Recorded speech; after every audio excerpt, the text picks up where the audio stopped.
Bienvenidos una vez más a el fascinante estudio del Antiguo Pacto. Sean ustedes bienvenidos a este estudio panorámico y vamos a continuar. Hoy vamos a escudriñar el libro de Samuel, el primer libro de Samuel. Este gran libro constituye la transición o el puente entre los jueces y la monarquía. El libro de Samuel también vemos el milagroso nacimiento de este primer gran profeta oficialmente al pueblo de Israel. Samuel era levita, sacerdote y profeta, y a veces se hace alusión a Samuel como el último juez de Israel. Aunque el libro lleva el nombre del personaje como Samuel, pero aunque ustedes no lo crean, de quien más se habla en este libro es de Saúl y del mismo David, que se habla más que Samuel. Bueno, vamos a compartir algunos pequeños detalles de este libro de Samuel. En el idioma hebreo es Shmuel. Esto no funciona si no lo aprendemos. Okay, primera de Samuel, como ven ahí, marca el inicio de la monarquía. Ya vamos a ver en qué condiciones. Recuerde que en este libro vamos a ver también la decadencia espiritual de la nación de Israel. Todavía continuaba esa decadencia espiritual y por ende pues estaban conquistados o afligidos por los filisteos. Y hasta el colmo, como vamos a ver en este libro, que los filisteos se tomaron el arca del pacto a sus territorios. ¿Ok? Primera de Samuel. Pero antes quiero que le echen un pequeño vistazo a este mapa, en donde podemos observar aquí, le he puesto con unos puntos rojos, las 5 ciudades principales de los filisteos. Recuerde que la famosa franja de Gaza, okay, que actualmente es Palestina, okay, anteriormente era la tierra de los filisteos, y lo que se llamaba la Safela. Okay. Ahora, no necesariamente, déjeme aclarar esto, la palabra palestinos no viene de la palabra filisteos, son totalmente diferentes. Los filisteos, según estudios de los historiadores, vinieron posiblemente del norte de la isla de Chipre, por allá, pero los actuales palestinos no tienen la misma descendencia que los filisteos. ¿Okay? Es parte del pueblo árabe. ¿Okay? Pero tomen en nota las 5 ciudades principales de los filisteos, el reino de los filisteos. Este pequeño reino, parece mentira, le daba muchos dolores de cabeza a Israel. ¿Pero por qué? ¿Por qué no lo podían destruir Israel si era mucho más grande? El problema era que Dios usaba a los filisteos como castigo a los israelitas por desviarse del pacto de los mandamientos del Señor. Las 5 ciudades principales es Gaza, que hasta el día de hoy existe. Ascalón también existe, la ciudad Asdod también creo que existe, y la ciudad de Gad y la de Laquis. Estas eran las 5 ciudades principales de los filisteos. Entonces vamos a ver algunos puntos. El punto A, primeramente el autor. Aunque muchas personas le dan la autoría al propio Samuel, pero sin embargo el mismo relato de primera y segunda de Samuel dan a entender prácticamente que fue otra persona, porque ustedes ven que después de la muerte de Samuel se sigue narrando en primera de Samuel y aún en segunda de Samuel. Entonces, ahora puede ser, como algunos eruditos dicen, que primera de Samuel fue iniciado, fue escrito por el propio Samuel y alguien continuó, como puede haber sido el vidente o el profeta Gad. Puede ser, no lo sabemos, pero el autor ponemos desconocidos. Y esta historia o este libro se escribió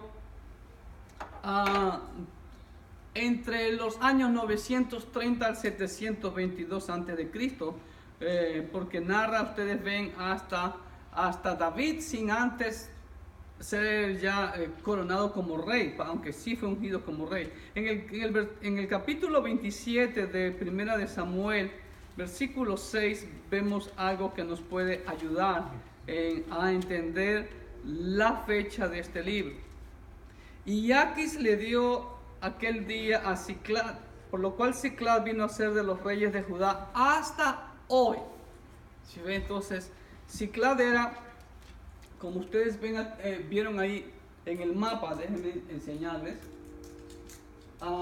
estaba acá al sur, en donde David vivió ahí con sus valientes y sus esposas y sus hijos, que les fue dado por el rey de Filistea. ¿Ok?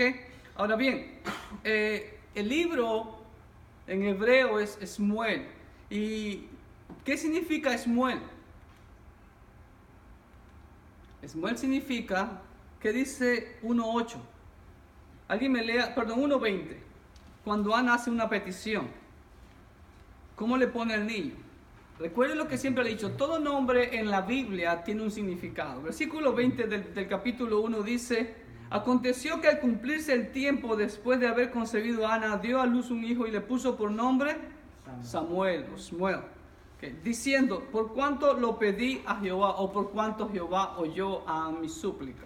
Okay. Entonces, Samuel significa el Dios que oye. Tiene el nombre de Dios incluido al final. Él es Shmuel. ¿Okay? En el antiguo pacto hebreo llamado la Tanaj, el primero y segundo libro de Samuel se consideran un solo libro.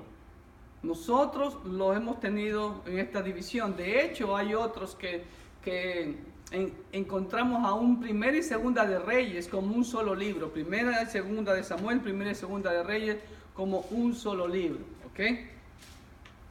Recordemos siempre que la división que nosotros tenemos en nuestras Biblias modernas, ya cristianizadas, es muy diferente a la división de los judíos, de la Tanaj, del antiguo pacto. Ellos solo tienen 3 divisiones, que son la ley, los salmos y los profetas. En cambio nosotros tenemos 5 divisiones. ¿Okay? En el punto C, vamos a ver, este libro comienza con la vida de Samuel, por eso puse esta ilustración cuando él es llamado por el Señor. La vida de Saúl, la unción y la primera época de David, de quien se narra más que el mismo Samuel.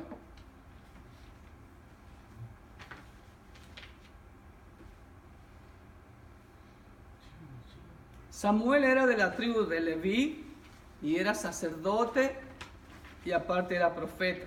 A veces se hace alusión a Samuel como iniciador del orden profético, y yo sí creo que Samuel fue el último juez. Pues digo, fue la transición siendo él el último juez, y de ahí ya dio paso y unge al primer y segundo rey de Israel. ¿Okay? En Hechos 3:24, Lucas nos dice también eso. Hechos 3:24 dice así: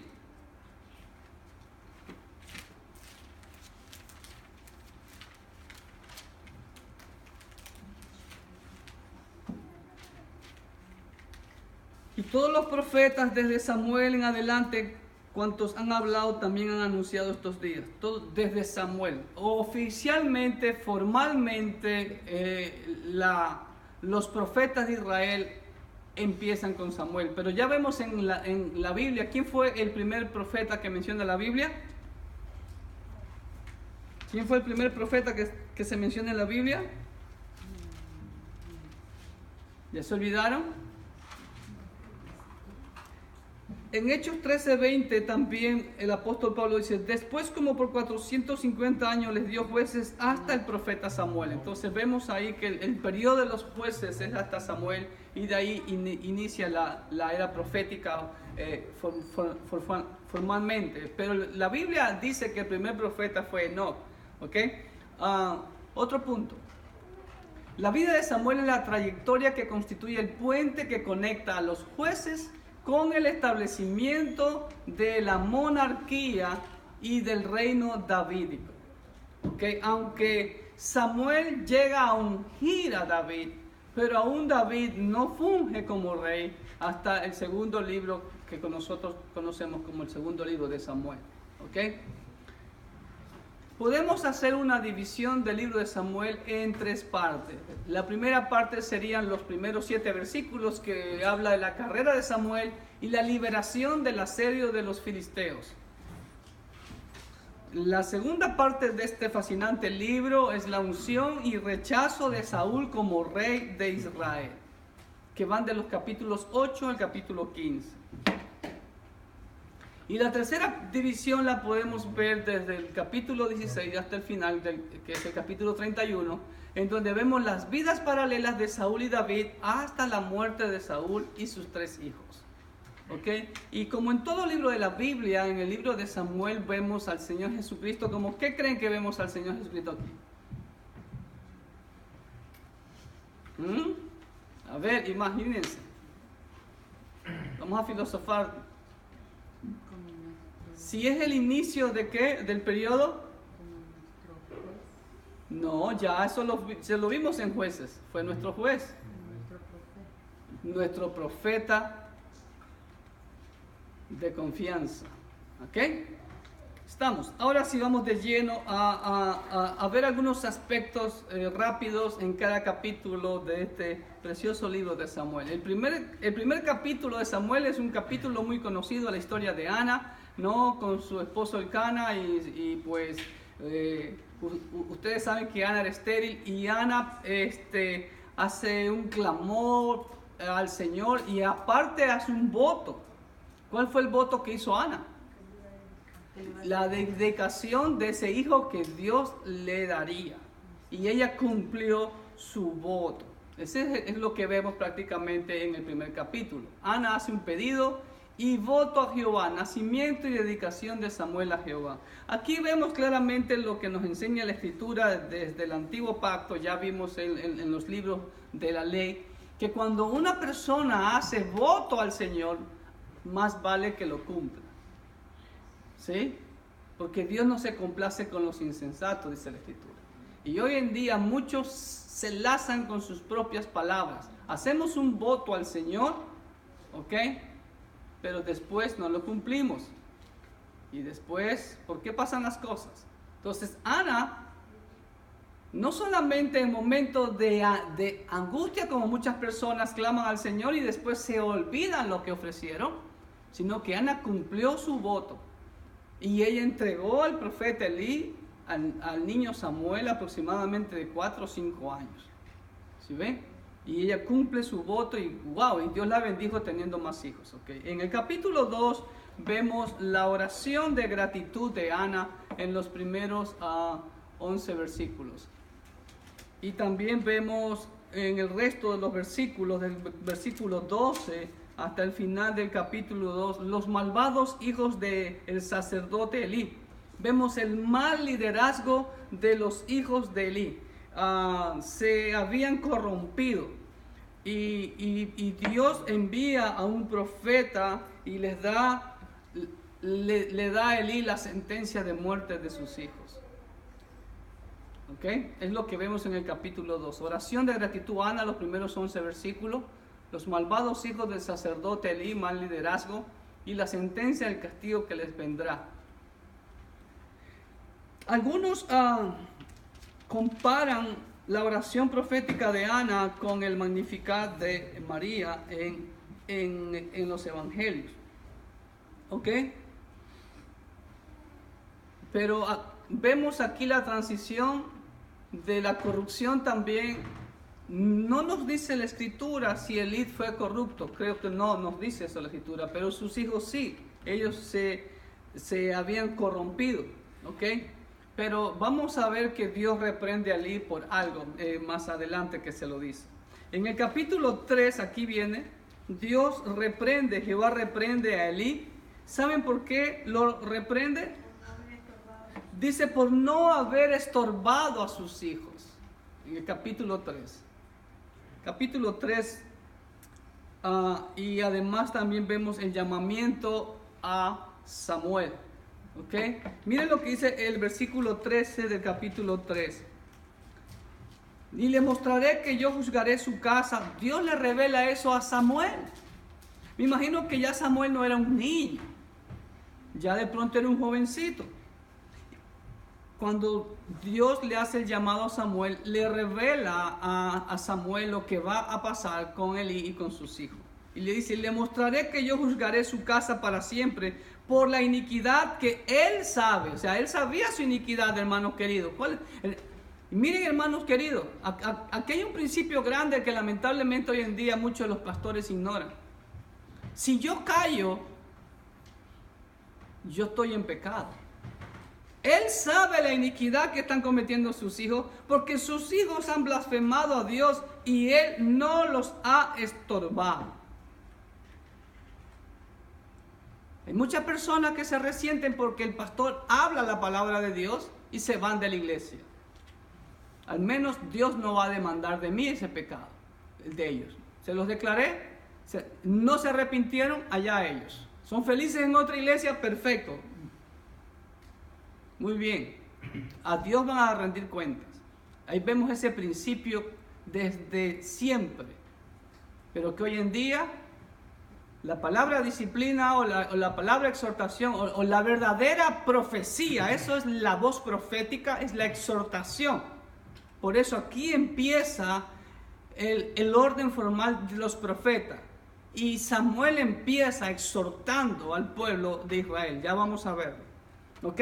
Entonces vemos en el capítulo 3 que Jehová reprende a Elí por no haber estorbado. Así que, hermano, el pastor es estorbador. ¡Wow! ¡Qué función! ¿Sí? Y no haber estorbado a sus hijos. Jehová llama a Samuel y respalda su ministerio. Vemos ahí, dice que Jehová volvió a aparecer en Silo, porque Jehová se manifestó a Samuel en Silo por la palabra de Jehová. ¿Cómo se revela Dios? Por la palabra de Jehová. Hoy en día la gente está escuchando puras cosas falsas y todo eso, y son totalmente desconocedores de lo que el Señor se revela en su palabra. ¿Ok? En el capítulo 4 vemos algo triste. Como les decía, Israel venía todavía en esa idolatría, en ese paganismo, y aún en ese mal liderazgo, en ese mal ejemplo para todo el pueblo. Y aún los propios ancianos de Israel y de los hijos de Elí, por ese mal liderazgo, trae como consecuencia, mire esto, la captura del arca del pacto. Los líderes que no tienen nada que ver en este aspecto, los líderes seculares o los líderes administrativos de la nación de Israel, no tienen nada que ver con el sacerdocio, le pidieron a los corruptos hijos de Elí que trajeran el arca del pacto a la batalla, supuestamente para vencer. ¿Dios había dado esa orden? ¿Quiénes son los únicos que pueden mover el arca del pacto? ¿Ah? Solamente los sacerdotes. Y ni aún los sacerdotes, sino el sumo sacerdote tiene que dar la orden, pero primeramente Dios es que debió haberle ordenado. Entonces ellos pensaban, y hoy en día vemos lo mismo: oh, traigan el arca para acá, porque es un gran amuleto, vamos a hacer asustar a los filisteos y los vamos a derrotar. Hoy en día pasa lo mismo con muchas personas, porque tienen una Biblia en su casa, o porque tienen una cruz pegada en sus vehículos, o porque dicen que declaro y declaro, ya van a ser santos inmaculados, o Dios les va a conceder todo eso. No, aquí vemos ese principio. Porque era el objeto más sagrado de la nación de Israel. Dios no es juguete de nadie y Dios no es un títere de nadie para ser usado a los caprichos personales. ¿Sí o no? Vamos a la hojita. Capítulo 4. El mal liderazgo de los ancianos de Israel y de los hijos de Elí trae como consecuencia la captura del arca del pacto en manos de los filisteos. Y ahí se cumple la palabra del Señor, la sentencia que Dios le dio a Elí y a sus hijos. Muerte de Elí, quien juzgó a Israel 40 años. Mira lo que dice el versículo 18. Por eso yo también considero que Elí fue un juez. Porque mire lo que dice el versículo 18 al finalizar. Démelselo todo. Y aconteció que cuando él hizo mención del arca de Dios, Elí cayó hacia atrás de la silla al lado de la puerta y se desnucó y murió porque era hombre viejo y pesado y había juzgado a Israel 40 años. Había juzgado significa que él era juez. ¿Estamos? Entonces, aunque en la lista de jueces no aparece el sacerdote Elí. Pero bueno, ok. Capítulo 5. Los filisteos entonces, ¿qué hacen? Llevan el arca y la llevan a Asdod, a una de sus ciudades principales. Miren, ¿y saben lo que pasa ahí al siguiente día? El dios de los filisteos. ¿Cómo se llamaba el dios de los filisteos? No, así no se llamaba, Tiaguito. No. Dagón. Acuérdense de dragón, pero no es dragón, sino Dagón. ¿Y cuál era la forma que tenía Dagón? Ahí ustedes pueden ver en esa ilustración. Tenía forma de pez. ¿Ok? Y dice que al siguiente día vieron al muñeco ese caído a los pies del arca del pacto del Señor. Y después lo volvieron a parar. Y al siguiente día otra vez. Y Dios comenzó a castigar a todos los moradores de esa ciudad con tumores. Entonces se asustaron los filisteos y mandaron el arca a otra ciudad de los filisteos y pasó lo mismo. Entonces por ahí se les iluminó el cerebro. Bueno, creo que Dios los iluminó y dice, no, el problema es que esto hay que devolverlo a quien pertenece. Y no solamente devolverlo así nomás, sino hay que devolverlo con una ofrenda. Y mandaron una carreta con ratones de oro y alhajas y todo eso, ¿ok? Vamos al capítulo 5. Jehová castiga a los filisteos por tomarse el arca para ellos. Y en el capítulo 6, que los filisteos regresan el arca. Y el arca llega a Bet-Semes en Israel. Pero miren lo que ocurre cuando el arca llega a Bet-Semes. Me pregunto yo nuevamente, ¿el arca estaba cubierta o descubierta? Para mí que tenía que estar descubierta. ¿Ok? Porque mire, ¿qué pasó cuando llegó el arca a tierra de Israel? Porque hasta ahí llegaron los bueyes. Los filisteos vieron que llegó a Israel, ya está en tierra de Israel, ya se fueron para su territorio. Pero miren lo que pasó en Bet-Semes. Capítulo 6, versículo 19. Entonces Dios hizo morir a los hombres de Bet-Semes porque habían mirado dentro del arca. Hizo morir del pueblo a 50,070 hombres. Wow, hermano. Y lloró el pueblo porque Jehová lo había herido con tan gran mortandad. Wow, hermano, ¿qué Dios es este? ¿Es un Dios terrible? Aunque aquí hay un comentario del autor de esta Biblia de estudio, el doctor Scofield, que dice que ese número puede ser error de copista. Yo no creo que sea error de copista, porque es claro, 50,070. O puede haber sido 5. Vaya, sea que hayan muerto 5, así sea que haya muerto 1, solo por mirar dentro del arca. ¿Qué piensan ustedes? Primero que a ellos no se les había dado el mandamiento. ¿No, verdad? Exacto. ¿Qué vemos ahí, hermano? Castigo a la desobediencia. Castigo a la desobediencia. ¿Qué más vemos? ¿Cómo? La soberanía de Dios. Y esa soberanía de Dios y esa justicia de Dios es 100%. Vuelvo y repito, el Señor dice que Él no quiere en lo mínimo compartir su gloria con nadie. Dios es nuestro Dios es un Dios exigente y celoso. Él dice que Él es celoso. Cuando Dios dice que deben de hacer así, así se debe de hacer. No, pero ¿qué tiene de malo ver el arca de Dios? Pues Dios dice no, es no. Pero hoy en día, tanto Israel como la iglesia coquetea con las cosas del mundo o cristianizamos las cosas y es para Dios. Miren, hermano, Dios es un Dios soberano. Y nadie puede menoscabar su soberanía ni un ápice, ni un poquito. Es lo que a mí me enseña este capítulo 6. Vamos a la hojita. Los filisteos envían de regreso el arca a Bet-Semes, Israel, y mueren 50.070 hombres por mirar dentro del arca.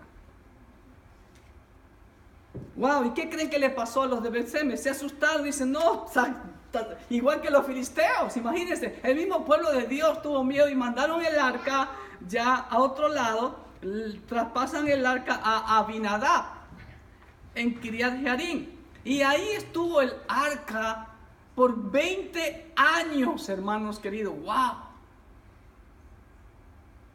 O sea, ¿qué me da a entender eso, hermanos queridos?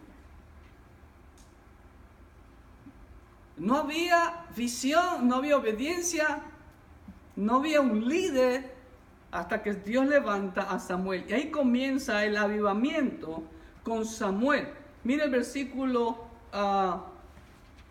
3 y 4. Habló Samuel a toda la casa de Israel diciendo: si de todo vuestro corazón os volvéis a Jehová, quitad los dioses ajenos y a Astarot de entre vosotros, y preparad vuestro corazón a Jehová, y solo a él servid, y os librará de la mano de los filisteos. Hermano, ¿cómo empieza el ministerio de Samuel? Apapachándolos, chineándolos, engriéndolos. Les dice claramente: volveos a Jehová. Les dice que dejen esos dioses paganos. Astarte, la diosa de la fertilidad, todos sus dioses, dice, y servid solo a Jehová. ¿Y qué creen que pasó? Versículo 4, ahí está lo maravilloso. ¿Sí? Cuando un profeta, un siervo de Dios exhorta al pueblo, el pueblo tiene dos opciones. ¿Cuáles son las dos opciones? Obedecer o desobedecer. Si el pueblo obedece, viene obediencia. Si el pueblo desobedece, viene castigo. Así de fácil y sencillo. Versículo 4. Entonces los hijos de Israel quitaron a los Baales y a Astorot y sirvieron solo a Jehová. ¿Y cuál fue el resultado? Versículo 5. Y Samuel dijo luego: reunid a todo Israel en Mizpa, y yo oraré por vosotros a Jehová. Y el resto de la historia es el primer triunfo de Israel sobre los filisteos. ¿Ok? ¿Por qué? Porque obedecieron a la voz del siervo de Jehová. Es todo. El arca es traspasada a Abinadab de Kiriat Jearim y estuvo allí por 20 años. De eso lo vemos en los dos primeros versículos del capítulo 7. Y de ahí comienza el avivamiento en Israel con Samuel. Y como resultado, los israelitas triunfan sobre los filisteos en Ebenezer. Ahí se le pone ese nombre, Ebenezer. Hasta aquí Dios nos ha ayudado. ¿Ok? Y así es. Lo vemos desde el Éxodo hasta Apocalipsis. Los resultados de la obediencia, bendición. Los resultados de la desobediencia, castigo. Así de fácil y sencillo. ¿Ok? Capítulo 8. Ahora, nuevamente, los hijos de Israel, como excusa del mal liderazgo de los hijos de Samuel, aquí viene algo triste para la nación de Israel. Le piden a Samuel, ¿qué le piden? Un rey. Danos un rey. Give us a king. Lamentablemente no encontré uno en español. Y no hubo tiempo para traducirlo. Pero se lo traduzco aquí. Los hijos de Israel, como excusa del mal liderazgo de los hijos de Samuel. Miren bien, no son los hijos de Eli. Samuel fue un excelente siervo de Dios, pero sus hijos se corrompieron. Y los líderes y toda la nación fue decirle: mira, tus hijos están corrompidos, que nosotros, danos un rey. ¿Y a quién desecharon? A Jehová. Desechando a Jehová. Y Dios le dice a Samuel que le advierta al pueblo lo que el rey les va a hacer. Hoy en día no pasa lo mismo, hermanos queridos. Hoy en día nos vemos el pueblo de Dios, entre comillas, que desecha a Jehová por ciertos charlatanes que les hablen cosas bonitas y los tienen como los grandes líderes del cristianismo. No quieren a Jehová, quieren a ese líder. Y tienen miles y miles de seguidores. ¿Ok? ¿A dónde están enrumbándose? ¿Ok? Que Dios juzgue, como dijo el Señor. ¿Ok? 9. Ya, ok, pidieron rey. Jehová le dice a Samuel, está bien, quieren rey, vamos a darle rey. Ok, ya les advertiste, no importa, queremos rey. Ok, entonces Dios fue el que escogió a Saúl. Aquí vemos otro principio. Aún en la parte, por así decirlo, política de la nación. Porque el líder religioso de la nación era Samuel. ¿Sí? O el líder espiritual, mejor dicho. El siervo de Dios que aconsejaba a la nación de Israel. Pero querían un líder político, ok. Dios elige a Saúl. ¿Cuál es la característica de Saúl? Ahí lo pueden ver en la ilustración. Era el hombre más alto de Israel. El más alto de Israel le daba a Saúl al hombro. ¿Sí ven? Pero era un poquito cobarde porque cuando lo iban a incorporar estaba escondido atrás del equipaje. Imagínense. Ok, vamos a la hojita. Capítulo 9, Jehová elige como rey a Saúl, hijo de Cis de la tribu de Benjamín. Y en el capítulo 10 vemos el ungimiento de Saúl como el rey de Israel. Ahora, ojo, ¿cuántas veces Samuel lo unge a Saúl? Una sola vez. ¿Cuántas veces ungió Samuel a David? Una sola vez. Hasta el otro día en una reunión de pastores escuché que Dios nos unja. Dije, wow. Yo ya fui ungido en el año 95. Y esa unción permanece. Lo que el cristiano debe de anhelar es la llenura del Espíritu Santo. No la unción. Si yo estoy anhelando la unción, significa que yo soy un impío todavía. ¿Ok? Samuel lo unge a Saúl, como ustedes ven, le costó alzar el brazo ahí. Y el niño está haciendo no, la señal de que es bien alto, ¿sí ven? Entonces, Saulito era bien alto. ¿Ok? ¿Estamos? Entonces, Samuel unge como rey a Saúl única vez. Y vemos aquí también algo muy importante, hermanos queridos. La primera mención de la compañía de los profetas. En el versículo 5, miren lo que dice. Después de esto, cuando Samuel le habla a Saúl, ¿no? Lo que tiene que hacer, los pasos que tiene que hacer para que crea que lo que Samuel está diciendo es verdad. Le dice que después de esto llegarás al collado de Dios, donde está la guarnición de los filisteos. Y cuando entres allá en la ciudad, encontrarás una, ¿qué dice la Biblia? ¿Están en sus Biblias? ¿Están conmigo en capítulo 10? Una compañía de profetas. ¿Qué es eso, hermano? Una compañía de profetas.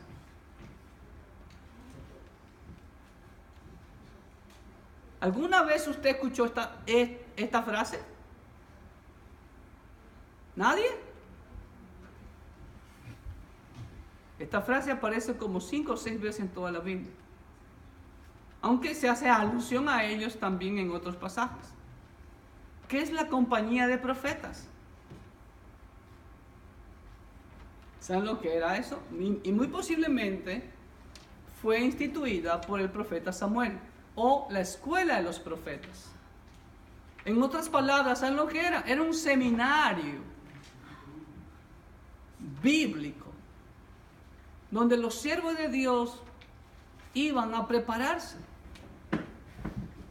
¿Sí ven?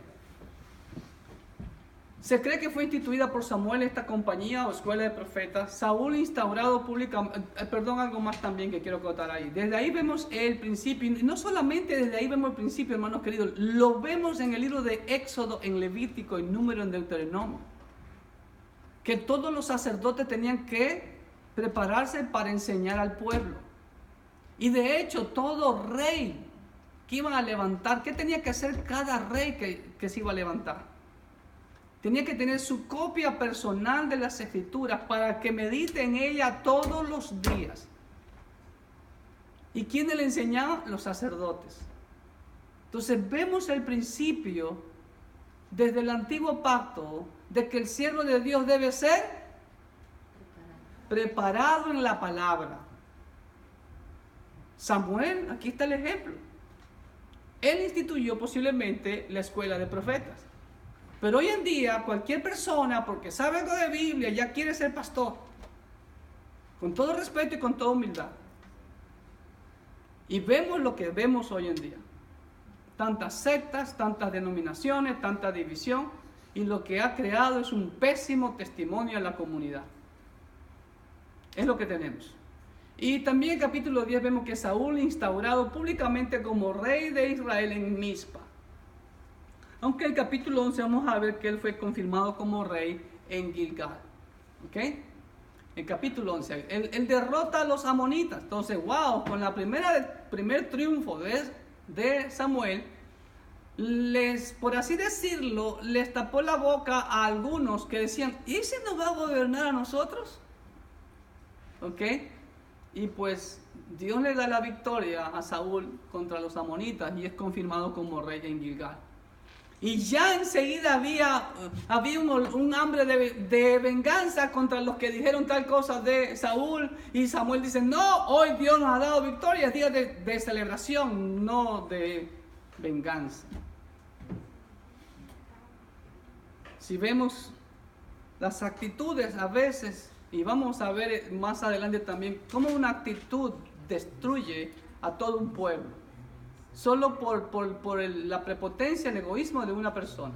Capítulo 12, Samuel defiende su integridad ante el pueblo. ¡Wow, hermanos queridos! Ya Samuel era viejo, dice.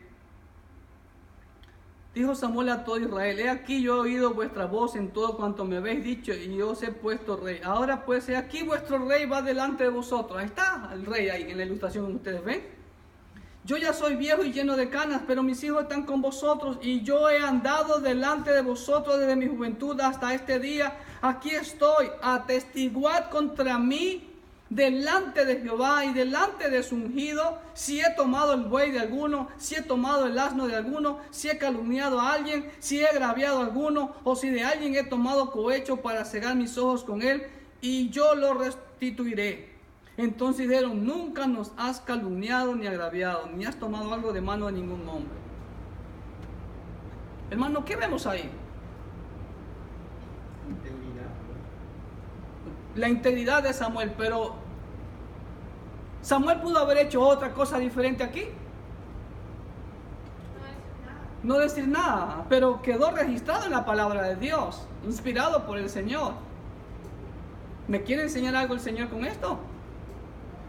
Sí. Y a continuación vemos lo que ya hemos visto, o sea, al principio, desde algunos libros, desde el libro de Deuteronomio, que Dios es un Dios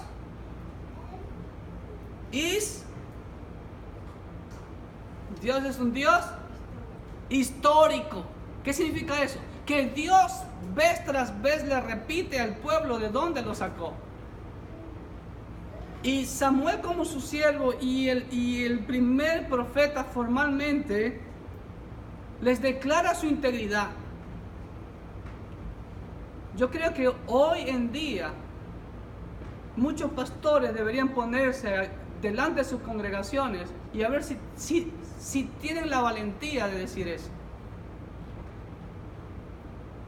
Si tienen la valentía de declarar su integridad. Hermano, eso lo vemos aquí en la Biblia. ¿Y en el Nuevo Pacto vemos algo parecido? ¿Sí o no? Hello. ¿Hay algo parecido en el Nuevo Pacto? Pablo. ¿En dónde? ¿A quién? Pablo, cuando llega a Mileto, llamó a los ancianos de Éfeso y les dijo sus 4 verdades. Nunca me he de olvidar yo de ese momento. Dios nos dio la bendición a mi esposa y a mí de estar ahí en Mileto, en las ruinas de Mileto, y leímos ese pasaje. Y wow, mi piel se me ponía de gallina al pensar que me imaginaba todo ese cuadro con el apóstol Pablo, con los ancianos que vinieron de Éfeso, todo eso, y exhortándole. Y les dijo claramente: entre vosotros se levantarán lobos rapaces que van a destruir el rebaño. Y hoy en día pasa lo mismo. Por eso es importante, hermanos, creo yo esto muy importante, la integridad del siervo de Dios. Y que si el siervo realmente es íntegro, pues tiene que declarárselo a su congregación. Si no lo haces, porque no es íntegro. Yo siempre le he dicho, hermano, a ustedes, ¿han visto algo malo en mí? ¿Les he dado un mal ejemplo? A mi hijo también siempre digo lo mismo: ¿tú has visto un mal ejemplo en mí? Para gloria de Dios. Porque eso es el primer requisito que vemos en 1 Timoteo 3, ¿no? El que anhela el obispado, buena obra deseo, pero el obispo tiene que ser irreprensible. El primer requisito, si no, váyase para afuera. Pero hoy en día, divorciados que salieron tomando dinero de la otra iglesia, que esto, que lo otro, que fue infiel a su esposa y siguen el pastorado, lo premian. ¿Por qué? Porque el pueblo también quiere hacer lo mismo. Es todo, ¿ok? Vamos a la hojita. Samuel defiende su integridad ante el pueblo y les recuerda el pasado de Israel. Ahí vemos, nuestro Dios es un Dios histórico. Capítulo 13, aquí comienza el mal liderazgo, de el rey Saúl. Capítulo 13.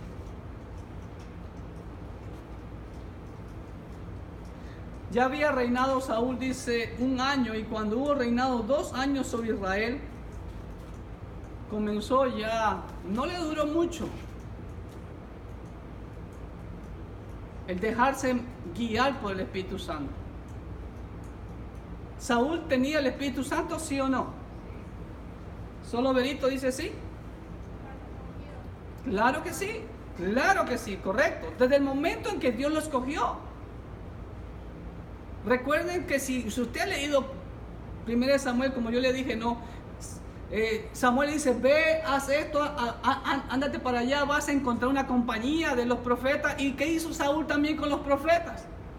Profetizó. Entonces ahí fue ya ungido por el Espíritu Santo, y después fue ungido ya como rey de Israel. Él tenía el Espíritu Santo, pero ¿qué pasa a los 2 años?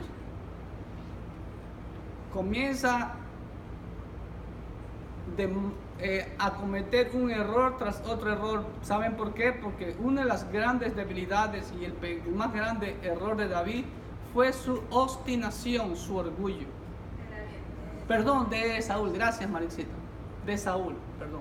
Estaba pensando en la comparación entre Saúl y David, ¿ok? Entonces vemos que comete este gran y grave error. Saúl, en su mal liderazgo, usurpa la función de sacerdote y es desechado por Dios. Hoy en día, pues te digo, esas personas que dicen que han sido llamados por Dios a ser pastor, cuando Dios no los ha llamado, que Dios tenga misericordia de ellos. ¿Ok? O personas que dicen que son pastor, abren una obra y después la dejan tirada. ¿Dónde está su llamado? ¿Ok? 14. La siguiente hoja.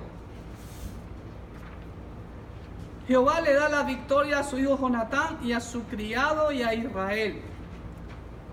Mire, solo 2 hombres, con Jonatán y su siervo. Ahí vemos que Dios estuvo con Jonatán. Vamos a ver este gran hombre de Dios. Y yo me admiro mucho a ver la humildad. Hermano, Saúl era totalmente opuesto a su hijo, o su hijo era totalmente opuesto a su padre Saúl. Saúl, obstinado, terco, arrogante, orgulloso, cuando Jonatán era totalmente lo contrario, era valiente y humilde. Y por eso, conociendo Dios el corazón de Jonatán, le da la victoria a Israel a través de Jonatán y su siervo. Pero Saúl no aprende la lección de no usurpar la función sacerdotal. Mira lo que dice el versículo 18.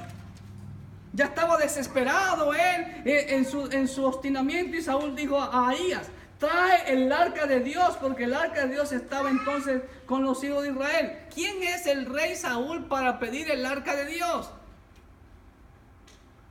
Es como que el presidente Trump venga y diga: no, tú tienes que predicar aquí sobre esto. Con todo respeto, presidente Trump, usted no me va a decir lo que yo tengo que predicar aquí en la iglesia. Yo voy a predicar palabra de Dios y le voy a decir a usted que usted no está cumpliendo su función.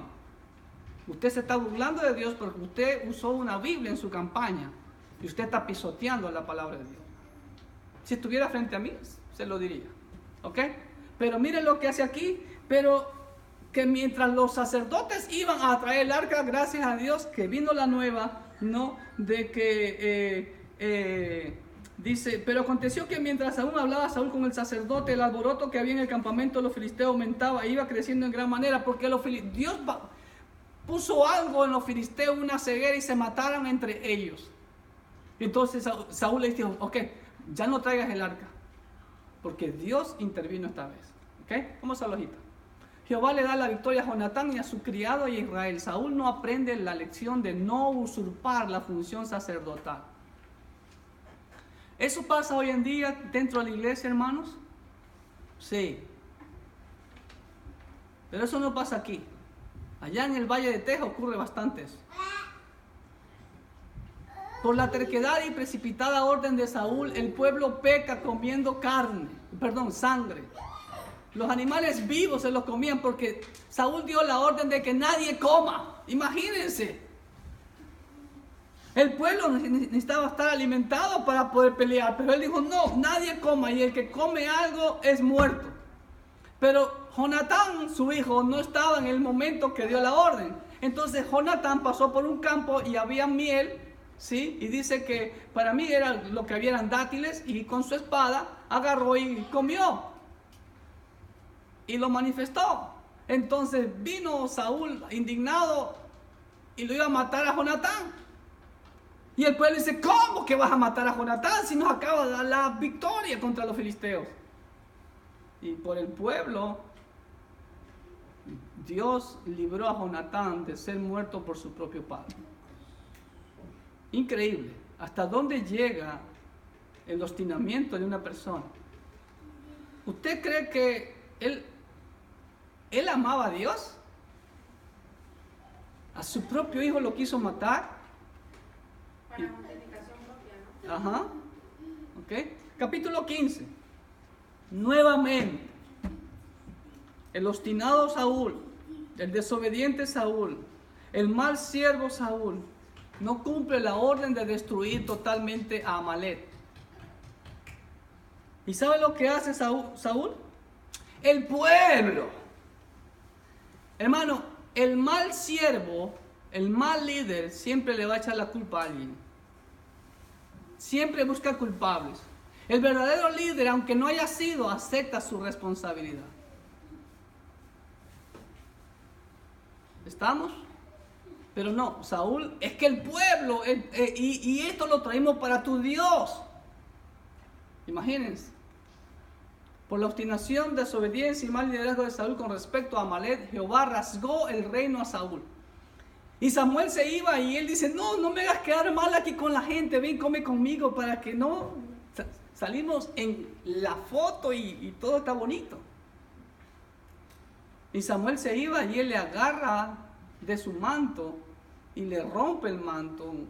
Y Samuel le da la sentencia: así como has roto mi manto, has rasgado mi manto, Dios ha rasgado tu reino, porque Dios encontró a otro hombre conforme al corazón de Dios. ¿Ok? Y ese hombre conforme al corazón de Dios fue ungido en el capítulo 16. Era un niño prácticamente, un adolescente.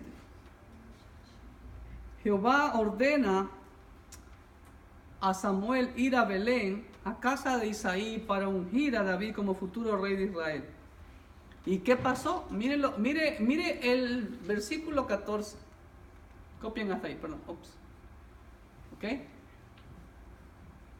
Increíble que hasta el propio profeta Samuel tuvo miedo de Saúl.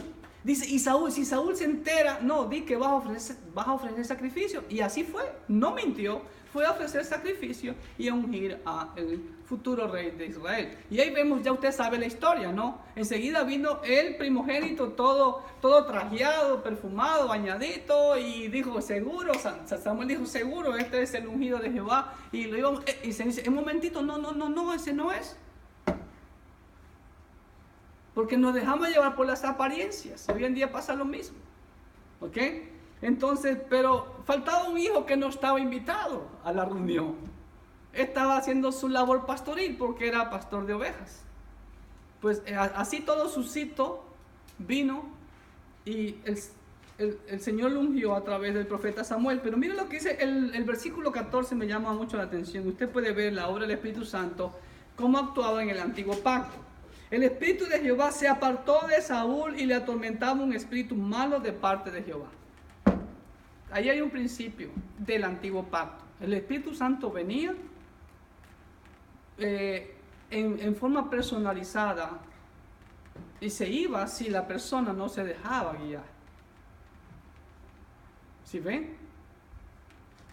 Cuando venga el arrebatamiento va a ser igual como en el antiguo pacto. ¿Ok? Capítulo 17. Todos sabemos esa historia del capítulo 17. Está de más decirla, la historia de David y Goliat. No, David vence a Goliat con una onda y le corta la cabeza y todo el pueblo contento. Saúl mató a sus miles, pero David mató a sus 10,000 y vino más la furia de Saúl. ¿Ok? Goliat, el paladín de los filisteos, desafía a Israel, pero es muerto por David. Pero ¿quién fue el que lo mató? Dios. ¿No? Jehová de los ejércitos te entregará en mis manos. ¿Ok? Capítulo 18, vemos que después que David vence al gigante, Jonatán, el hijo de Saúl, hace un pacto con David. ¿Sí? ¿Qué tipo de pacto fue, hermano? ¿Saben ustedes lo que dicen algunos malintencionados y mal pensados? ¿Sí han escuchado eso? Y aún los homosexuales se apoyan de ello. ¿Usted se ha puesto a pensar qué edad tenía Jonatán y qué edad tenía David en este instante? Jonatán vio a David como un hijo. La Biblia no nos dice si Jonatán tuvo a Mefiboset, ¿sí? Jonatán ya era un hombre hecho y derecho, adulto, cuando David era un niño, prácticamente, 14, 15, 16 años, a lo mucho cuando mata a Goliat. ¿Okay? Ustedes pueden ver que le dan la vestimenta del rey Saúl y pues no podía dar ni un paso porque era un niño. ¿Ok? Pero aquí hay un pacto de amistad y ese pacto es confirmado por Dios. Así que no puede ser algo sucio o malintencionado ese pacto. Jonatán entendió porque en él sí moraba el Espíritu de Dios. Porque veía el accionar de su padre. Entonces en capítulo 18 vemos también que el celoso rey Saúl intenta matar a David. La primera vez que intenta matar, mire, desde el comienzo, hermano, en vez de estar contento, feliz, agradecido con David, no, lo intenta matar por los celos. No le importa la nación, simplemente su orgullo. Y además lo engaña porque Saúl, que había prometido el que mataba al gigante, darle a su hija, ¿cuál hija? Merab, pero no le entregó Merab, sino que le dio ¿a quién? A Mical. Okay, vamos a la hojita, eso. Pacto de Jonatán y David, los 4 primeros versículos. El celoso rey Saúl intenta matar a David, del 5 al 16, Y Saúl engaña a David y no le entrega a su hija Merab como esposa, sino que le dio a Mical. Porque Mical sí estaba enamorada de David. ¿Ok? Capítulo 19. Nuevamente Saúl trata de matar a David. Pero su esposa Mical lo protege. ¿Cómo lo protege Mical? Mira, ahí está la ilustración. Puso una...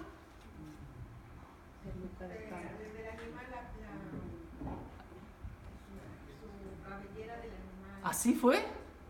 ¿De verdad? ¿En dónde dice eso, Berito? Puso una estatua. No dice nada de pelo de cabra ni de cabello. Puso una estatua. ¿Ok? Sí. Eso, el que se puso pelo de cabra y eso, ¿quién fue? Fue Jacob cuando se presentó a su padre Isaac. ¿Ok? Ahora, me llama la atención algo. ¿Sabe por qué les pregunté eso? Porque estatua. ¿No le llama la atención algo? ¿Qué, Marix? Ídolos. La orden de Dios era que no se hiciera ninguna estatua. ¿Sabían ustedes que hoy en Israel, en Jerusalén, la única estatua que existe en Jerusalén, y yo no sé por qué, pero bueno, en honor al rey David, es del rey David tocando el arpa? Es la única estatua que hay en Jerusalén. ¿Ok? Vamos a la hojita. Vemos aquí en este capítulo 19 que Saúl nuevamente trata de matar a David, pero Mical lo protege y lo hace bajar por la ventana. Y pone ahí una estatua, y que está dormido, está enfermo, y al otro día tráiganmelo de la cama, con cama y todo, tráiganmelo, pero mátenlo. Capítulo 20, David y Jonatán renuevan su pacto de amistad. Y Jonatán defiende a David delante de su padre. ¿Y qué trata de hacer su padre? Miren la ilustración. Trató de herirlo, así es, muy bien. Absolutamente. David y Jonatán renuevan su pacto de amistad en este capítulo 20. ¿Sí? Jonatán protege a David, ¿sí ven? Y ahí, hermano, vemos en toda la Biblia, hermanos queridos, en este capítulo 20 vemos el único insulto tan grotesco que existe en la Biblia, hermano. De un padre hacia un hijo. ¿Sabía usted eso? ¿Sabe lo que le dijo Saúl a su hijo Jonatán? ¿Alguien lo sabe? ¿Nadie? Excepto la hermana Yoko. ¿Alguien sabe lo que le dijo Saúl a Jonatán? Versículo 20. Versículo 30 del capítulo 20. Entonces se encendió la ira de Saúl contra Jonatán y le dijo: hijo de la perversa y rebelde, ¿acaso no sé yo que tú has elegido el hijo de Isaí para confusión tuya y para confusión de la vergüenza de tu madre? Wow, hijo de la perversa y rebelde. Pobrecita su esposa. No, la mamá. La esposa de Saúl, pues digo, la mamá de Jonatán, le insultó a la madre. Increíble, hermano. Qué corazón de este Saúl, ¿ok? 21. Y bueno, con este acto vemos que David entendió que Saúl estaba determinado a matarlo, así que huye. Y David andaba huyendo por todo el territorio centro-sureste de Israel. Y pues dijo: bueno, aquí en Israel me va a encontrar. Y se fue. ¿Sabe dónde se fue David? ¿A dónde creen que huyó David? A Gad. ¿Y qué es Gad? Como filisteos. Lo acabé de poner primero el mapa. Era una de las ciudades de los filisteos. Se fue a donde los filisteos. Pero usted cree que iba a ser bien recibido. ¿Sabe lo que tuvo que hacer David? ¿Ah? Fingirse loco. Le chorreaban la baba por la barba. Imagínense lo que tuvo que hacer el rey David para protegerse de Saúl y que no lo persigue. David huye de Saúl a Nob, y después Nob es una ciudad en Israel, y el sacerdote Ahimelech le da la espada de Goliat ahí. Pero había un chismoso ahí llamado Doeg. Y tenía el don de lengua, muy comunicativo, y le fue a decir a Saúl que ahí llegó el David. ¿Y qué creen que hizo Saúl? Capítulo 22 vamos a ver. Pero en el capítulo 21 David finge ser loco delante de Aquis, rey de Gad de los filisteos. Capítulo 22, David y sus valientes huyen a la cueva de Adulán. Y luego a Aquis, rey de Gad de los filisteos. Perdón, ¿dónde estoy? Okay. Huye a la cueva de Adulán y luego al bosque de Aret. Miren, andaba pero como saltamonte el pobre, ¿no? Imagínense el odio de Saúl hasta dónde llegaba. No descansaba de gastar energía, fuerza, con tal de destruir a David. Y hoy en día, ¿no pasa así lo mismo contra los buenos siervos de Dios? Pasa lo mismo. Saúl persigue a David y llega a donde fue primero, donde el sacerdote Ahimelech. ¿Y saben lo que hace ahí Saúl? Hermano, mata al sacerdote Ahimelech, mató a 85 sacerdotes y mató a filo de espada a toda la ciudad. Mató a la gente de la ciudad. Increíble. ¿Sí? ¿Cómo es posible que por el odio de una sola persona, buenos siervos de Dios como el sacerdote Ahimelech, 85 sacerdotes, siervos de Dios, y todo un pueblo fue destruido porque no era una ciudad de levitas? Siervos de Dios fueron destruidos solo por el capricho, el orgullo, la terquedad, la obstinación, la desobediencia de un hombre.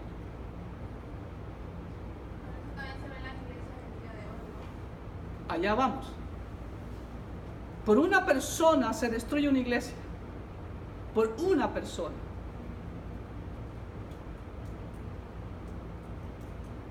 Así que, cuidado. ¿Ok? Capítulo 23. Eso es lo que debe de hacer un buen líder. Y una de las cosas admirables que tenía David era esto. Versículo 2, alguien me lea del capítulo 23. Solo una persona, por favor.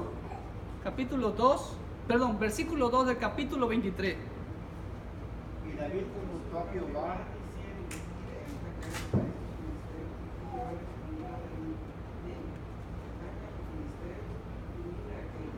Una de las grandes cosas y una de las grandes virtudes de David era eso. Casi siempre, porque en 2 ocasiones no consultó a Jehová y le costó su castigo. Entonces vemos aquí que un buen líder consulta a Jehová, ¿sí?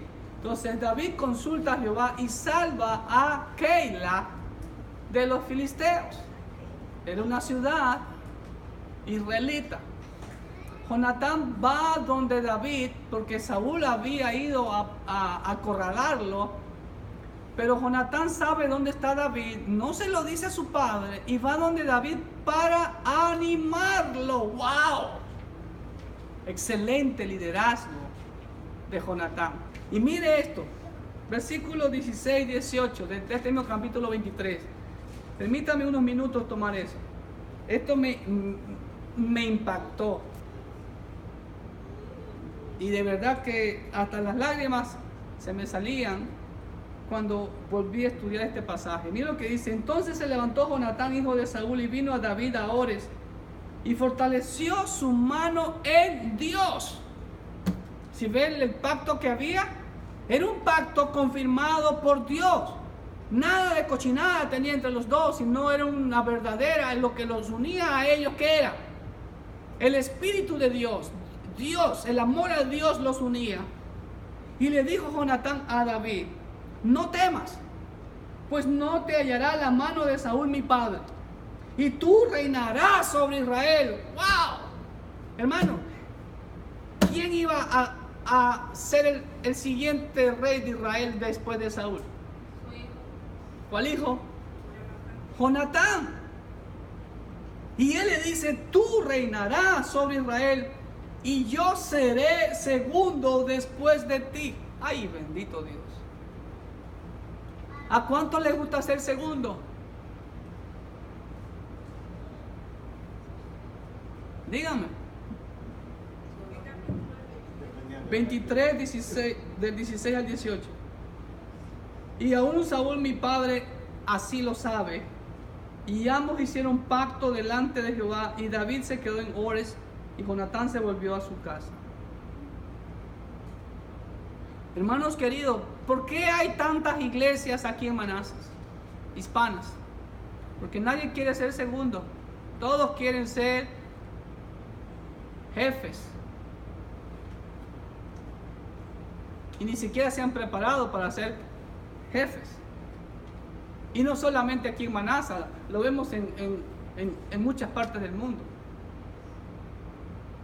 Hoy día vemos una iglesia que muestra división, que muestra que no hay unidad, que muestra fragmentación. Es lo que la iglesia está mostrando al mundo. Entonces la gente dice, ¿para qué yo quiero ir a la iglesia? Si entre ellos mismos se pelean. ¿Por qué? Porque lamentablemente mi pueblo fue destruido porque le faltó conocimiento de la palabra de Dios. ¿Ok? Y en ese capítulo 23 también, otra vez Jehová protege a David de Saúl y huye a Engadi. Engadi es como un pequeño oasis al oeste del Mar Muerto. Está prácticamente a las orillas del Mar Muerto. Y ahí en Engadi, en el capítulo 24, David le perdona la vida de Saúl en Engadi. O Engedi dicen en hebreo. Resulta que David y todos sus hombres, imagínense qué grande debe haber sido esa cueva para que David y sus 600 hombres estén metidos en esa cueva. Y dice que se escondieron ahí porque vieron que Saúl y su ejército andaba por ahí. Y Saúl fue a descansar a la entrada de la cueva. Y entonces, ¿qué pasó? Sus hombres le decían, mira, este es el día que el Señor te lo ha puesto en tu mano. Esto es de Jehová. Mátalo. Y ahí vemos una de las grandes y famosas frases de David. ¿Cuál creen que es? Que no iba a tocar al ungido de Jehová. Dios me libre de tocar al ungido de Jehová. Y lo que hizo fue que se acercó y le cortó un pedazo de su manto. Y hasta eso le dolió a David, imagínense. A pesar de que él lo quería matar, Saúl lo quería matar, David tenía bien en claro el propósito de Dios, el llamado de Dios, el tiempo de Dios. No lo mató. Y hasta reprendió a sus hombres por haber dicho lo que dijeron. Y David le perdona la vida de Saúl en Engadi. Y después sale Saúl. Y cuando ya va un poco lejos, sale David con sus hombres y le dice, ¡Rey! ¿Y saben lo que hizo David cuando Saúl se volteó? ¿Saben qué hizo David? ¿Ah? Se postró a tierra en reverencia al rey. ¡Wow! Tremendo, hermanos. Tremendo. ¿Ok? Capítulo 25. Murió Samuel ya viejito. Y todo Israel lo endechó. Pero aquí aparece la historia del famoso Nabal. Cuidado con ponerle el nombre a su hijo Nabal. Significa tacaño, egoísta, algo así. ¿Ok? Y Nabal estaba casado con una sabia mujer. ¿Cómo se llamaba la mujer de Nabal? Ahí está en la pantalla, miren. Abigail, ¿no? Y ustedes ya saben lo que pasó con Nabal. Era tacaño y sobre todo malagradecido. Así, mal carácter, pues es que van de la mano. Porque David muchas veces libró a los pastores de Nabal de mano de los filisteos, de los amalecitas o de cualquiera de los otros. Y sus empleados le dijeron a Abigail, dice, tu esposo, nuestro amo, no quiere compartirle algo a David y a sus hombres que están hambrientos. Pero David y sus hombres nos han salvado muchas veces. Y ella agarró burros y un camión de carga y llevó toda provisión y David iba dispuesto a matarlo por malagradecido. Pero Dios libró a David de ensuciarse las manos porque Dios mismo lo mató. ¿Ok? Entonces vemos en este capítulo la muerte del profeta, la muerte del profeta Samuel y del último juez. Para mí, Samuel fue el último juez, porque dice que él había juzgado también a todo Israel lo endecha, y la ingratitud de Nabal versus la sabiduría de su esposa Abigail. Y después de muerto Nabal, ¿qué hizo David? Tomó como mujer a Abigail y también a Ahinoam de Jezreel como sus esposas, porque Saúl le quitó su esposa Mical y se la dio a un tal Palti. Imagínense hasta dónde Saúl, ¿no? Capítulo 26. ¿Qué quiere decir ingratitud de Nabal Versus la sabiduría de su esposa. versus una comparación? Una comparación, ¿no? Que es versus, es una comparación. Ok, sorry. Vemos ahí los polos opuestos.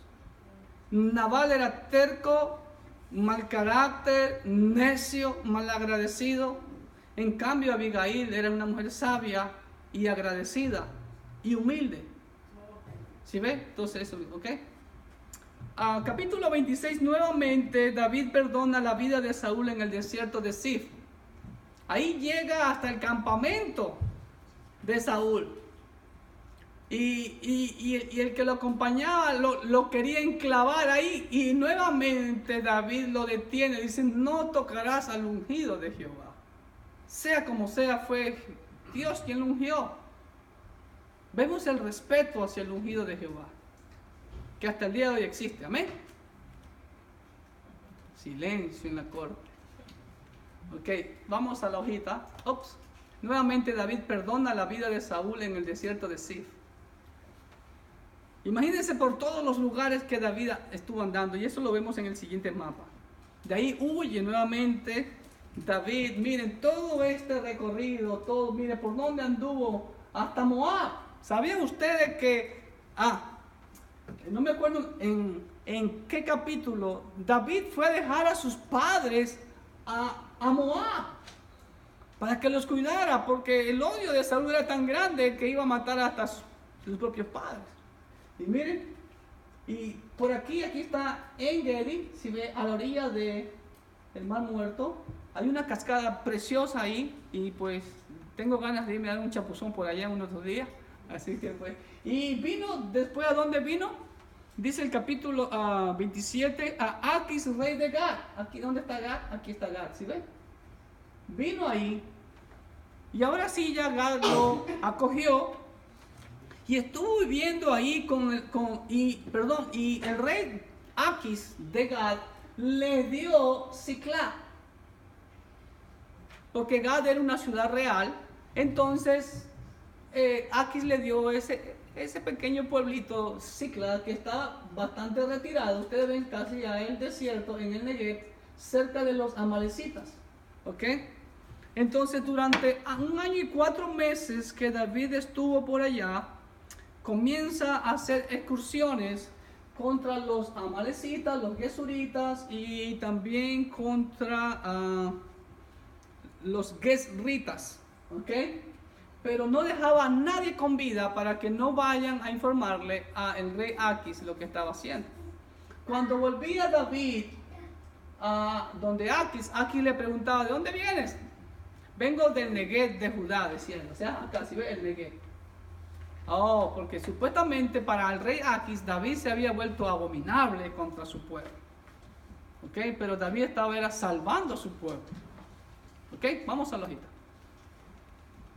David nuevamente huye a Aquis, rey de Gad, y estuvo en tierra filistea 1 año y 4 meses, tiempo en el que destruye a los gesuritas, a los guerritas y a los amalecitas. Recuerden que Dios le dio la orden a Israel de exterminar a los amalecitas, porque fueron malos porque atacaron la retaguardia de Israel cuando estaban yendo hacia el monte Horeb, hacia el monte de Dios. 28. Otro error de Saúl. Los filisteos planean atacar a Israel y Saúl tiene miedo y consulta a Jehová. ¿Y qué creen? ¿Por qué Jehová no le respondió? Porque no había comunión, no estaba el Espíritu Santo en él. Cuando una persona no obedece a Dios,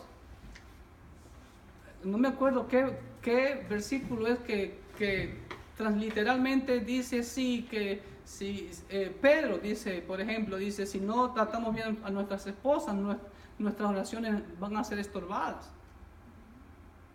¿Sí? Y también en Proverbios hay un versículo que también dice, o sea, que nuestras oraciones no van a cruzar más arriba de este techo. ¿Ok? Entonces Jehová no le responde y hace, en vez de humillarse, arrepentirse, ¿qué cree que hace? Busca una divina y se disfraza. Los filisteos planean atacar a Israel y Saúl tiene miedo y consulta a Jehová, pero el Señor no le responde y consulta a la famosa divina de Endor. Y el Señor se manifiesta ahí, ¿ok? Aún Dios es soberano, no voy a ahondar sobre eso. Dios es soberano en todo, aún sobre Satanás y sus huestes. Jehová le da su sentencia de muerte a Saúl. Y mientras los filisteos planean atacar a Israel, Aquis, rey de Gad, también se une como rey filisteo y invita a David a pelear contra su propio pueblo. Pero los otros reyes filisteos dijeron, no, ese no va a ir con nosotros. De pronto va con nosotros y se vuelve en ese momento nuestro enemigo y nos va a dañar. Así que, y pobre David quería ir con Aquis. No quería ir a pelear contra su pueblo. Mira, entonces ahí dejaron a David y Dios libra a David de combatir contra su propio pueblo. ¿Ok? David es librado de ir a luchar con Aquis contra su propio pueblo, contra Israel. Y capítulo 30. Una vez que regresa desde Gad a Ziklag, que era el pueblo donde estaba David con sus 600 hombres, sus esposas y sus hijos, ¿cómo creen que encuentran a el pueblo? Incendiado. Entonces David y sus 600 hombres cansados llegan y encuentran su pueblo, su ciudad incendiada, todavía en llamas. Y ni una persona, porque los amalecitas habían llegado y habían llevado cautivo a todas las personas. ¿Cómo cree que se sintieron? ¿Entienden la ilustración? ¿Ah? Le echaron la culpa a David y hablaban de matarlo a David. Increíble.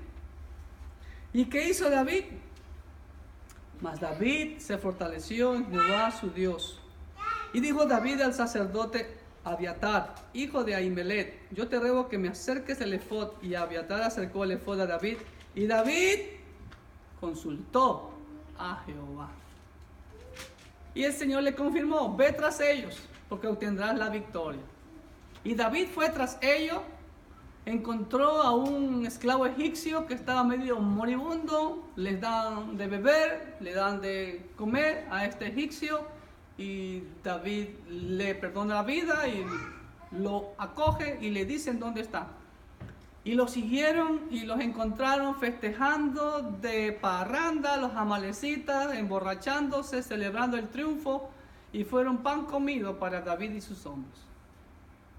Y de ahí agarran todo el botín que los amalecitas habían adquirido de otras ciudades también. ¿Y saben lo que hace David?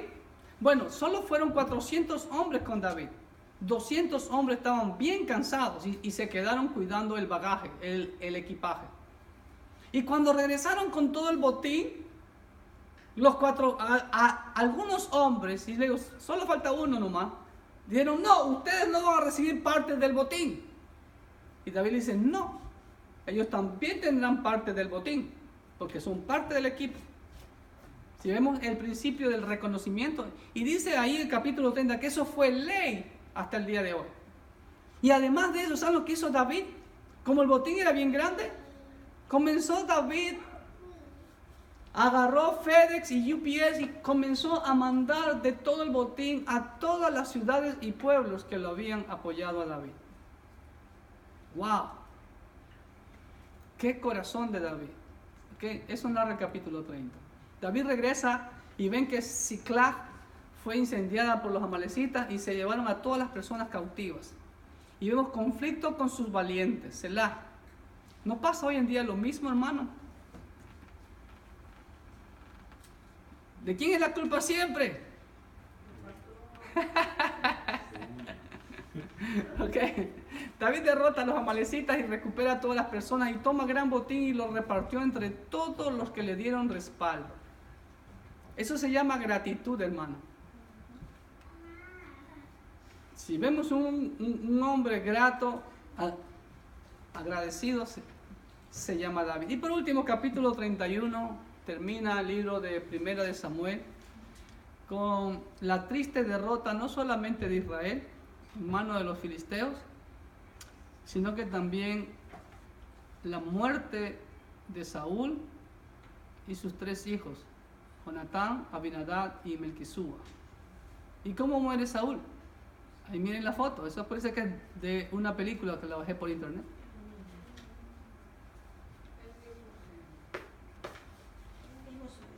Y al otro día fueron los filisteos al campo a reconocer los muertos y le cortaron la cabeza a Saúl y a sus 3 hijos. Y llevaron las cabezas, siempre se llevó. ¿Qué hizo David cuando mató a Goliat? Iba con el trofeo, con la cabeza del gigante. Eso era típico. Entonces ahí reconocían, mira, es verdad, está. En ese tiempo no había fotos, no había video. ¿Ok? Entonces, ¿cuál era la prueba de que había matado? La cabeza, en vivo y en directo. ¿Nunca vio en Reynosa usted eso? ¿Nunca vio en Reynosa usted eso? No, pero Las sí. cabezas de las cuentas ahí los pueblos. Oh, sí, cierto, sí. Ahí en Reynosa, Tamaulipas, así hacen también. Una vez subieron un video que le cortaban la cabeza a uno. Ay, cuando alguien me lo mostró, dije, ¡uy! Se fue horrible, comenzó a botar sangre, parecía una manguera de agua botando sangre por la yugular. Ok, entonces así finaliza el primer libro de Samuel con la derrota de Israel. Saúl y sus hijos Jonatán, Aminadab y Malquisúa son muertos. Y los cuerpos tiraron ahí, pero siempre hay gente noble. Y el capítulo 31 y el final de 1 Samuel termina con la historia de los de Jabes de Galaad, que se armaron de valor y fueron a recuperar los cuerpos de Saúl y sus hijos. Y como dicen por acá, le dieron cristiana sepultura. ¿Sí? Y ahí hemos terminado, esperando que nos siga nuevamente. Los valientes de Jabes de Galaad rescatan los cuerpos de Saúl y sus hijos. ¿Ok? Bueno, esperamos que haya sido de bendición y esperamos que nos sigan en el siguiente estudio de Segunda de Samuel. Mientras tanto, Dios siga bendiciendo sus vidas ricamente.